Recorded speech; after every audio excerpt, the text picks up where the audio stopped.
नमस्कार, स्वागत है आपका। मैं हूं आपके साथ सुमित गुप्ता। आप देख रहे हैं बिग ब्रेकिंग न्यूज और बुलेटिन की शुरुआत में बिग ब्रेकिंग न्यूज ईडब्ल्यूएस आरक्षण से जुड़ी सुप्रीम कोर्ट का फैसला। ईडब्ल्यूएस आरक्षण पर सुप्रीम कोर्ट की संवैधानिक बेंच का बड़ा फैसला। ईडब्ल्यूएस आरक्षण जारी रहेगा। सुप्रीम कोर्ट ने मोहर लगा दी है। अभी तक 4 जज आरक्षण के पक्ष में हैं। आर्थिक रूप से कमजोर वर्गों को 10% आरक्षण बना रहेगा। आरक्षण के पक्ष में जस्टिस माहेश्वरी हैं। सीजेआई ने कहा कि ईडब्ल्यूएस आरक्षण पर 4 राय हैं। जस्टिस माहेश्वरी ने ईडब्ल्यूएस आरक्षण को संवैधानिक करार दिया। सरकारी नौकरी में 10% रिजर्वेशन का ये पूरा मामला है। गरीब तबके के सामान्य वर्ग के लोगों को आरक्षण जारी रहेगा। ईडब्ल्यूएस आरक्षण जारी रहेगा। सीजेआई ने कहा कि ईडब्ल्यूएस आरक्षण पर 4 राय हैं और अब सुप्रीम कोर्ट ने फैसला सुना दिया है। सुप्रीम कोर्ट की मोहर लग गई है। ईडब्ल्यूएस आरक्षण रहेगा जारी। बड़ी खबर इस वक्त की।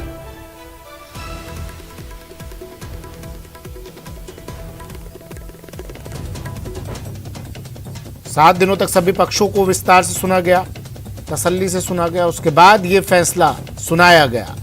सुप्रीम कोर्ट ने इस मामले पर फैसला सुना दिया है। संवैधानिक बेंच का फैसला सुप्रीम कोर्ट की। आर्थिक रूप से कमजोर वर्गों को 10% आरक्षण बरकरार रहेगा, बना रहेगा। ईडब्ल्यूएस आरक्षण जारी रहेगा। बड़ी खबर है इस वक्त की। संविधान के खिलाफ इसे बताते हुए सुप्रीम कोर्ट में कई याचिकाकर्ताओं ने इसे चुनौती दी थी। 7 नवंबर यानी आज सीजेआई का आखिरी कार्य दिवस है। 8 तारीख को सेवानिवृत्त हो जाएंगे। इसलिए उम्मीद भी जताई जा रही थी कि आज वो अपना फैसला इस पर सुना सकते हैं और हुआ भी कुछ ऐसा ही। सीजेआई यूयू ललित, उदय उमेश ललित और न्यायमूर्ति एस रविंद्र भट्ट ने इस पर फैसला सुनाया। Justice Dinesh Maheshwari, S Ravindra Bhat, justice Bela M Trivedi और जस्टिस जेपी पादरीवाला की 5 जजों की बेंच ने इस पूरे मामले पर ईडब्ल्यूएस पर सुनवाई की और अब इस पर फैसला सुना दिया है। क्या कुछ रहा सुनवाई के दौरान, किस तरह फैसला लिया गया, ये ग्राफिक्स के जरिए आपको समझा रहे हैं। ईडब्ल्यूएस आरक्षण, बड़ी खबर है, बना रहेगा। गरीबों के लिए कोटे पर यह फैसला लिया गया है।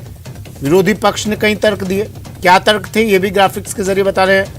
संविधान के मूल ढांचे का उल्लंघन है, ये कहा विरोधी पक्ष ने। कहा सुप्रीम कोर्ट द्वारा तय की गई आरक्षण की 50% की सीमा का उल्लंघन इससे होगा।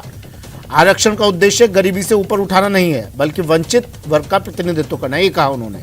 इसे बरकरार रखने से अवसर की समानता का अंत होगा। यह आरक्षण संविधान के मूल ढांचे का उल्लंघन है, ये विरोधी पक्ष के तर्क थे।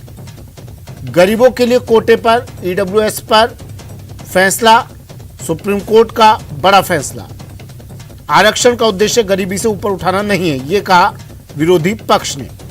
कहा इसे बरकरार रखने से अवसर की समानता का अंत होगा। लेकिन 5 जजों की बेंच ने तमाम पहलुओं को समझा, जाना और फिर ठेस पहुंचाता। तो इन जजों ने यहाँ पर पूरी परिभाषा यहाँ पर की और आज के फैसले के बाद साफ हो गया कि आने वाले दिनों में हमारे देश में जब आरक्षण की यह व्यवस्था काम करेगी तो इसमें इस बात का ध्यान रखना होगा, चाहे एडमिशन हो चाहे नौकरी हो, 10% सामान्य वर्ग के वह लोग जो जिनकी आर्थिक स्थिति अच्छी नहीं है, आर्थिक स्थिति अच्छी।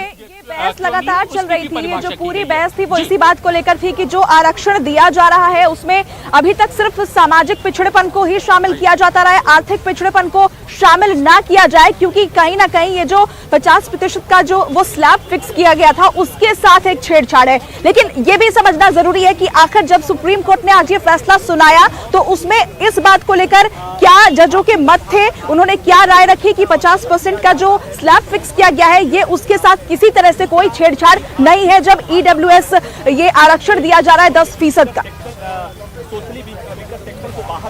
चारों न्यायाधीशों ने एक मत में माना कि जो 50% कैप है, 50% कैप को कहीं नहीं टच किया जा रहा है, छुआ नहीं जा रहा है। इसके अलावा जो ये संशोधन किया गया है उन बातों को ध्यान में रखते हुए किया गया है जो आज की वास्तविक परिस्थिति, आजादी के 75 साल बीत चुके हैं, इस दौरान बहुत ज्यादा जो बदलाव आए हैं वह सामाजिक रूप से, आर्थिक रूप से, इसके अलावा लोगों के रहन सहन में बदलाव आए हैं, इसलिए लोगों की जिंदगी बदली है। और इसके अलावा जब केंद्र सरकार ने यह फैसला लिया है तो इन परिस्थितियों को ध्यान में रखते हुए किया है। इसीलिए अलग अलग तर्क अलग अलग न्यायाधीशों द्वारा प्रस्तुत किए गए इस सरकार के इस फैसले का समर्थन करते हुए 30 से ज्यादा याचिका डाली गई थी और इन सब का भी आकलन किया है सर्वोच्च न्यायालय ने और कॉन्स्टिट्यूशन बेंच और इन्होंने अपना जो मत है वह प्रस्तुत किया।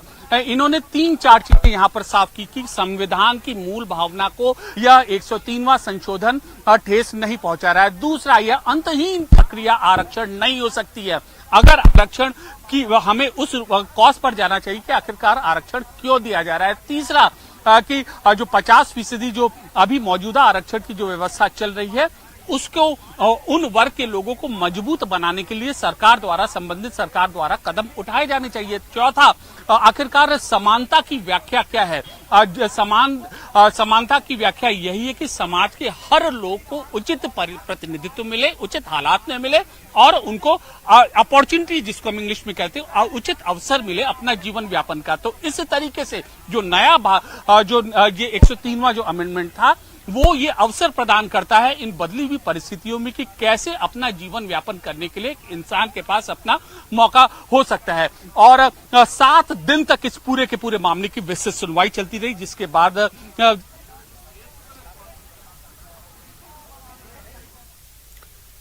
चलिए, मेरे सहयोगी पूरी जानकारी सुप्रीम कोर्ट के बाहर से ये तमाम अपडेट्स आप तक पहुंचा रहे थे।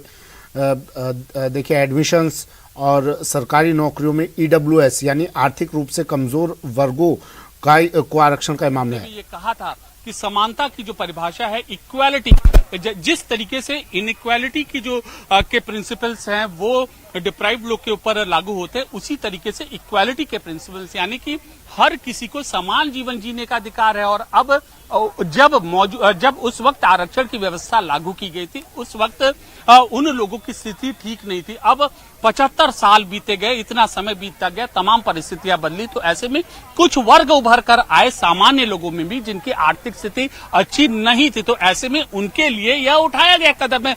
ये चारों जजों का साफ तौर पर यही कहना था कि उनके लिए जो सामान्य वर्ग के लोग हैं जिनकी परिस्थिति इन 75 साल के दौरान अच्छी नहीं रही, उनके वेलफेयर के लिए, उनके कल्याण के लिए कदम उठाया गया है और उनको बराबरी का मौका वो आए। जिस तरीके से पहले सामाजिक स्तर पर वह बराबरी का जीवन व्यापन करने का उनको अधिकार दिया गया था, उसी तरीके से अब आर्थिक रूप से पिछड़े लोगों को बराबरी से जीवन व्यापन करने का अधिकार मिलेगा। बहुत महत्वपूर्ण बात है। देखिए, बराबर हमारे संविधान की मूल आत्मा है कि बराबरी से जीवन व्यापन का अधिकार, और इसको माननीय उच्चतम न्यायालय ने इसकी पूरी व्याख्या की है और न्यायाधीशों ने इसका जो है इसका परिभाषित किया है, जजमेंट देते वक्त इन बातों को कहा है। 5 जजों की बेंच में से 3 जजों ने ईडब्ल्यूएस कोटा को संवैधानिक ठहराया। 5 न्यायाधीशों की संविधान पीठ ने संविधान के मेरे सहयोगी देखिए लगातार तमाम अपडेट्स दे रहे हैं, फिर से लिए चलते हैं आपको।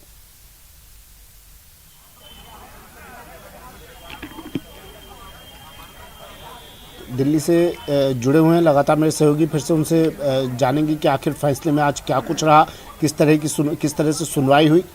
देखिए, इसमें एक रिव्यू पिटीशन होता है हो सकता है जो याचिका करता है रिव्यू पिटीशन भी उसके बाद आगे दाखिल करने की कोशिश करें। चूंकि यह कॉन्स्टिट्यूशन बेंच है, संवैधानिक बेंच का फैसला है, तो इसलिए बहुत ही सोच समझ के इनको जो भी अपना अगला कदम है वो उठाना पड़ेगा। 2 महत्वपूर्ण चीजें हैं इस पूरे के इशू ने। जो 10% आरक्षण है आर्थिक रूप से कमजोर सामान्य वर्ग के लोगों का, वो पड़ाव पार कर चुका है। पहला कि पार्लियामेंट ने जो संसद ने इस कानून को पारित किया है। दूसरा, अदालत ने, कॉन्स्टिट्यूशन बेंच ने इसको अपहोल्ड किया है कि इसका मतलब कि इस फैसले को सही माना है। तो अब देखते हैं कि क्या ग्राउंड वो अडॉप्ट करते हैं और कानूनी विशेषज्ञों से वो राय लेकर सुप्रीम कोर्ट में अब किस दलील के सामने यहाँ पर आते हैं, क्योंकि खुद चीफ जस्टिस की ये बेंच थी और संविधान पीठ थी यहाँ पर, तो जितनी जो कंटेंशन से जितने डाउट थे, 30 से ज्यादा याचिका थी उन सारी याचिकाओं का निस्तारण, निवारण और उसका एक सोल्यूशन आज सुप्रीम कोर्ट ने दिया है। जी, निवारण सुप्रीम कोर्ट ने दिया है। सहयोगी बता रहे थे मेरे दिल्ली से जुड़े हुए लगातार 5 जजों की बेंच थी, जिसमें से 4 जजों ने ईडब्ल्यूएस आरक्षण के समर्थन में और एक ने विरोध में फैसला दिया है। लेकिन अभी ये साफ हो गया है कि सुप्रीम फैसला ये आ गया है कि ईडब्ल्यूएस आरक्षण जारी रहेगा। चलिए बढ़ते हैं अगली खबर की ओर। खबर उदयपुर से है, जहां झाड़ोल कस्बे के पास नेशनल हाईवे 58 पर एक चलती कार में आग लग गई। कार के अंदर सवार लोगों ने सजगता दिखाते हुए बाहर निकलकर अपनी जान बचाई और चल रही कार में अचानक धुआं निकलने लगा और देखते ही देखते आग ने पूरी कार को अपने आगोश में ले लिया। जंगल का क्षेत्र होने के चलते दमकल मौके पर पहुंची, तब तक कार पूरी तरह से जलकर खाक हो चुकी थी। दूसरी ओर संकरी रोड होने के चलते हाईवे पर लंबा जाम लग गया। सूचना मिलने पर पुलिस भी मौके पर पहुंची।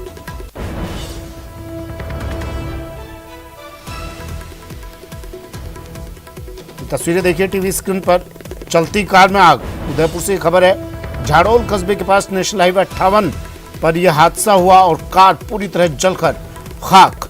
लेकिन गनीमत ये रही कि कार सवार लोगों ने तुरंत कार से कूदकर अपनी जान बचा ली। धुआं निकलते देख उन्होंने गाड़ी से कूदे और अपनी जान बचा ली। लेकिन इस आग ने चिंगारी उठी और इस आग का रूप अख्तियार किया और इस आग ने कार को पूरी तरह अपने आगोश में ले लिया। वहां मौजूद लोगों ने इसे अपने कैमरे में कैद कर लिया। कार पूरी तरह जलकर खाक। इस वजह से लंबा जाम भी लग गया इस हाईवे पर। कपिल मेरे सहयोगी उदयपुर से हमारे साथ फोनलाइन पर जुड़ गए हैं। कपिल, किस तरह यह हादसा हुआ? शॉर्ट सर्किट अमूमन माना जाता है कारण इस तरह के हादसों के पीछे। यह हादसा किस तरह हुआ और फिलहाल क्या स्थिति वहां पर? देखिए, रणघाटी एक झाड़ोल इलाके में एक घाट सेक्शन है और वहां पर ये घटना घटित हुई थी। एक चलती कार में अचानक से धुआं उठने लगा। जैसे ही चालक ने धुआं उठते देखा, सजगता दिखाते हुए तुरंत कार को साइड में रोक दिया। जो कार के अंदर लोग थे उन्होंने तुरंत वे कार से उतर गए और उसके बाद में देखते ही देखते कार आग का गोला बन गई। क्योंकि एक आदिवासी अंचल में सुदूर इलाका है, ऐसे में आसपास में दमकल की गाड़ियां मौजूद नहीं थी। उदयपुर से दमकल जब तक मौके पर पहुंची तब तक आग, जो कार है वो पूरी तरह से खाक हो चुकी थी। हालांकि दमकल ने मौके पर आकर आग को बुझाया और क्योंकि ये सकड़ा रोड था, ऐसे में जब ये घटना घटित हुई तो जो हाईवे, जो रोड है उसके दोनों ओर वाहनों की लंबी कतारें लग गई थी। ऐसे में पुलिस भी मौके पर पहुंची और उसके बाद में अब मौके पर जो जाम लगा हुआ था उसे खुलवा दिया गया है। जिस कार में आग लगी थी उसे साइड में कर दिया गया है। जी, कार सवार लोग सुरक्षित है? जी बिल्कुल, कार में जो लोग सवार थे वो सुरक्षित है, क्योंकि चालक ने जैसे ही धुआं उठता देखा, सजगता दिखाते हुए कार को साइड में लगा दिया और सभी को कार से नीचे उतार दिया। ठीक है, शुक्रिया कपिल तमाम जानकारी के लिए। चलिए बढ़ते हैं अगली खबर की ओर। एक महिला की बहादुरी की खबर है। जयपुर में एक महिला ने अपनी बहादुरी दिखाई। महिला ने लुटेरों का सामना किया और एक लुटेरों को पकड़ लिया। महिला के हाथ से ये मोबाइल छीन रहा था। एक बदमाश को अब महिला ने पकड़कर पुलिस के हवाले कर दिया। दूसरे को पकड़कर पुलिस के हवाले कर दिया है। इस बदमाश को महिला ने पकड़ा और पुलिस के हवाले कर दिया। शिप्रापत इलाके में बदमाशों ने इस वारदात को अंजाम देने की कोशिश की, लेकिन महिला की बहादुरी की वजह से वारदात होने से बच गए। ये तस्वीरें देखिए, सीसीटीवी में कैद हुई ये तस्वीरें और इस महिला की बहादुरी के चर्चे अब जयपुर में हो रहे हैं। शिप्रापथ इलाके में महिला से लूट करने की कोशिश की, मोबाइल छीनने की कोशिश की। देखिए तस्वीरें, किस तरह से युवक इस महिला के पास आता है, मोबाइल छीन रहा था, लेकिन महिला ने बहादुरी दिखाते हुए इस लुटेरे का सामना किया, इसको पकड़ा और पुलिस के हवाले कर दिया।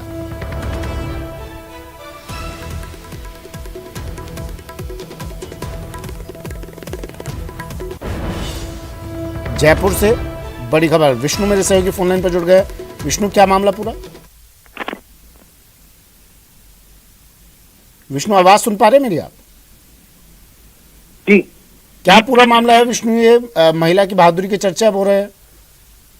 देखिए, पूरा मामला जो है शिप्रापत इलाके का है, जहाँ पे अरावली मार्ग पर कल एक महिला पैदल अपने घर की तरफ गुजर रही थी। तभी एक बदमाश जो है बाइक से उतरता है, उसके बाद महिला का पीछा करता है और जैसे ही उसने मौका पाया महिला के हाथ पर झपट्टा मार के मोबाइल फोन लूटने का प्रयास किया।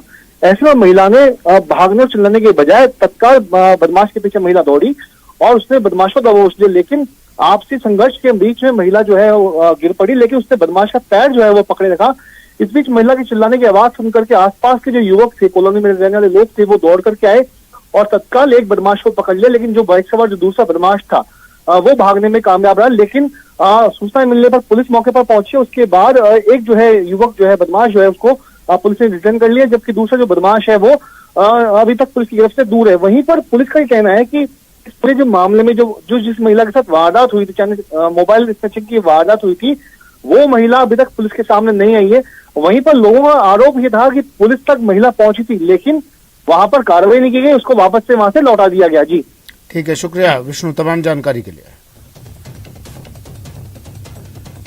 दौसा जिले की बांदीकुई जीआरपी ने एक फर्जी टीसी को गिरफ्तार किया है। दरअसल बीती रात हिसार से जयपुर आ रही फास्ट पैसेंजर ट्रेन में एक युवक टीसी के भेष में आकर यात्रियों की टिकट जांच करने लगा और जिन यात्रियों के पास टिकट नहीं था उनसे जुर्माने के रूप में अवैध वसूली करने लगा।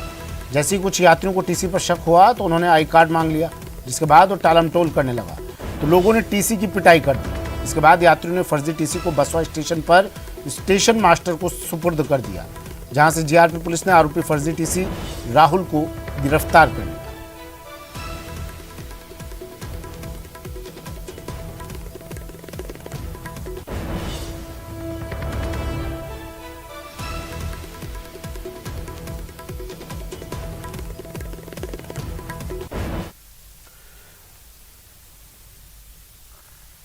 और डूंगरपुर से बड़ी खबर है, अवैध देशी शराब के खिलाफ यहां बड़ी कार्रवाई की गई। पुलिस ने गड़ा मोरिया गांव में ये कार्रवाई की है। 100 लीटर महुआ वॉश और शराब बनाने की भट्टी को यहां से नष्ट किया गया। मौके से 30 लीटर महुआ निर्मित शराब बरामद की गई। पुलिस ने आरोपी को गिरफ्तार कर लिया है।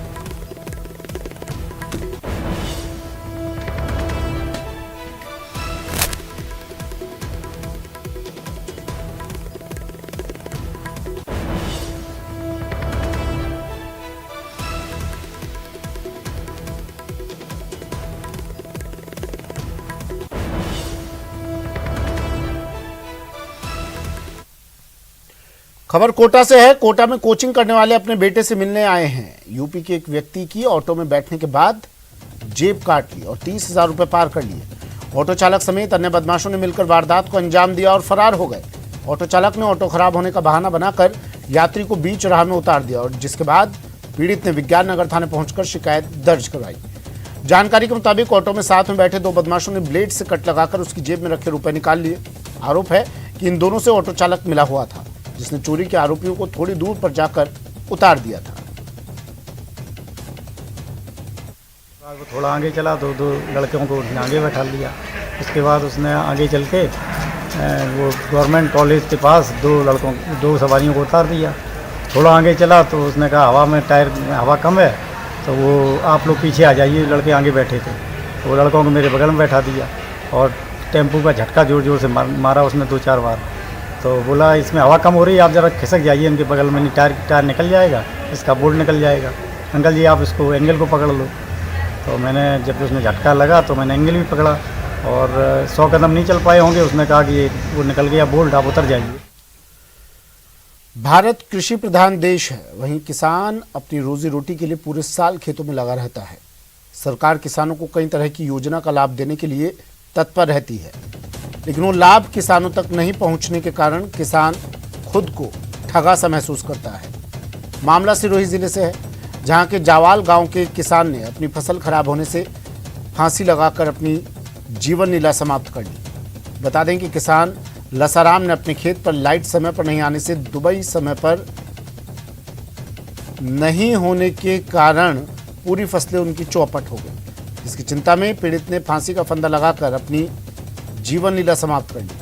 पीड़ित परिवार ने इस मामले में पुलिस चौकी जावाल में रिपोर्ट देकर निष्पक्ष जांच की मांग की और सरकार और प्रशासन से इस गंभीर मामले को लेकर मुआवजे की मांग भी कर रहे हैं, लेकिन प्रशासन ने ना तो किसी प्रकार की कोई सुध ली है।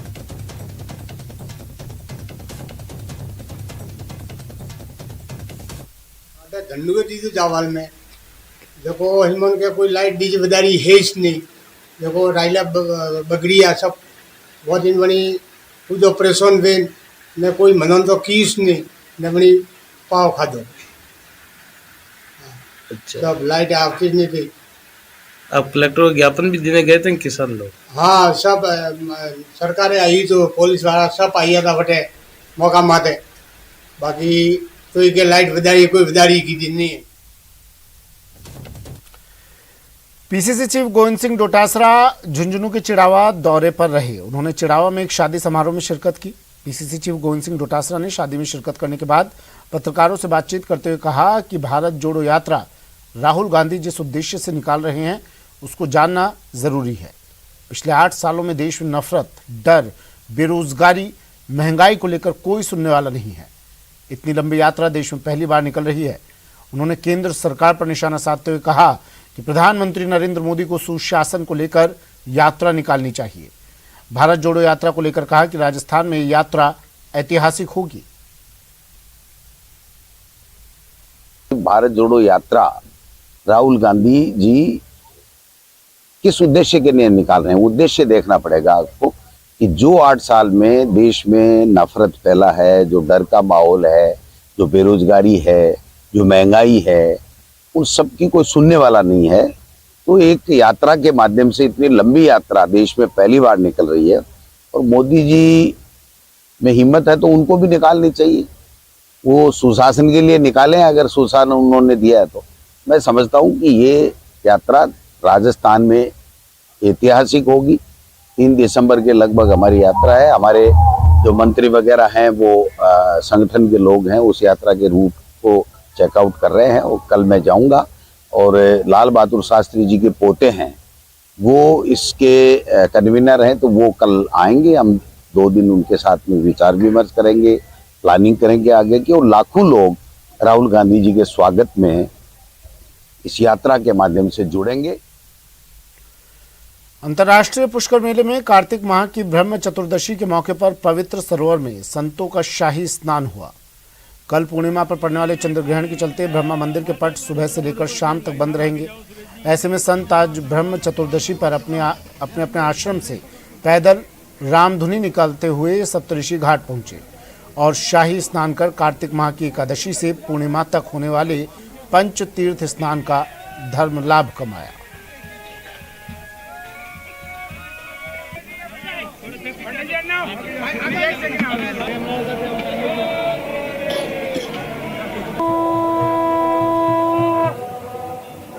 ये कहना चाहते हैं संतों कि युवा पीढ़ी को भटक रही है, नशे से दूर कराओ, पुष्कर में नहाओ, बुराई छोड़ाओ।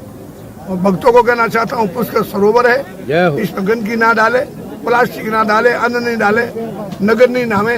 हमारी बहन बेटियां नहा रही है, 5 तीर्थ देवता का निवास करते हैं। ये पिकनिक प्लेस नहीं है, आस्था प्लेस है। पावन धरा पर एकादशी से पूर्णिमा तक जो आस्था की डुबकी का महास्नान पंचतीर्थ स्नान चल रहा है, उसी में आज ब्रह्म चतुर्दश के दिन सभी पुष्कर के संतों महंतों ने, देश से आए संतों महंतों ने आज यहाँ सप्तऋषि घाट पे शाही स्नान कर भगवान पुष्कर राज की पूजा अर्चना की है, ब्रह्मा जी की स्तुति की है। राजस्थान रोडवेज बस अड्डे अब हाईटेक सुविधाओं के साथ यात्रियों के लिए तैयार होंगे। इसे लेकर निगम ने तैयारियां शुरू कर दी हैं। शुरुआती चरण में प्रदेश के 6 डिपो को हाईटेक रूप से विकसित किया जाएगा। इसे लेकर करीब 35 करोड़ रुपए की वित्तीय स्वीकृति जारी की जा चुकी है। शुरुआती चरण में 5 डिवीजन के बस अड्डों के साथ झुंझुनू का बस अड्डा भी हाईटेक रूप में विकसित किया जाएगा। प्रदेश में जयपुर, भरतपुर, अजमेर, उदयपुर और कोटा के साथ झुंझुनू बस अड्डे को हाईटेक रूप में विकसित किया जाएगा। इन बस अड्डों पर आधुनिक सुविधाओं से युक्त प्रतीक्षालय के साथ प्लेटफॉर्म, बस शेल्टर डिपो के नए भवन, सड़क और महिलाओं के लिए अलग से प्रतीक्षालय के साथ साथ अत्याधुनिक सुलभ शौचालय का निर्माण करवाया जाएगा। राजस्थान में 6 बस अड्डों को लिए हमने रोडवेज को वित्तीय स्वीकृति जारी कर दी है, जिसमें से 5 तो हैं वो जो डिवीजन मुख्यालय हैं और एक उनमें झुंझुनू का भी बस स्टैंड है। इसमें नई सुविधाएं विकसित करेंगे, चाहे वो टॉयलेट की हो, चाहे वो यात्रियों के अन्य सुविधाओं की हो, चाहे वो बस अड्डे के अंदर के रख रखाव की हो, चाहे इसकी सड़कों की स्थिति सुधारने की हो, चाहे भवन का और विस्तार करने की बात हो, इसके लिए जो DPR हमको यहाँ से रोडवेज ने बना के दी थी उसको मंजूर करते हुए इसकी वित्तीय स्वीकृति जारी कर दी है। शादी हो या कोई पार्टी, खाना खाने के लिए पूरी थाली भर लेना और थोड़ा खाकर बाकी फेंक देना आम बात हो गई है।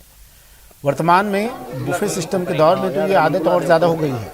इसी आदत को रोकने के लिए पश्चिमी राजस्थान के परमाणु नगरी पोखरण में एक अनूठा अभियान चलाया गया, जिसकी जागरूकता को लेकर जनप्रतिनिधियों, प्रशासनिक अधिकारियों और मेहमानों ने जमकर सराहना की। दरअसल पोखरण के जोशी समाज के शिक्षक शरद कुमार की शादी में अनूठा संदेश दिया गया।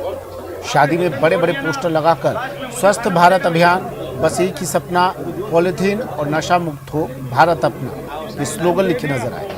इतना ही नहीं, शादी समारोह में व्यर्थ जा रहे खाने को बचाने को लेकर भी अनूठी पहल नजर आई। जागरूकता टीम के प्रभारी शिक्षक ओम प्रकाश विष्णु द्वारा शादी समारोह में खाओ भले ही मन, झूठा ना भी छोड़ो कण, यानी खाना भले ही भाई इतना खाओ लेकिन थाली में झूठा एक कण भी नहीं छोड़ो। हमारे शिक्षकों की पर्यावरण टीम फलोदी है जो आज पोखरण में पहुंचे हैं, तो ये तांबे के लोटों से निःशुल्क जलपान की सेवा है। हमारे विद्यालय वैसे हम सारे शिक्षक हैं, तो हम छुट्टी के अन्य जो भी काम करते हैं जितना हमसे हो सकता है आज हम पोखरण में। चलिए वक्त एक ब्रेक का है, जल्द हाजिर होंगे।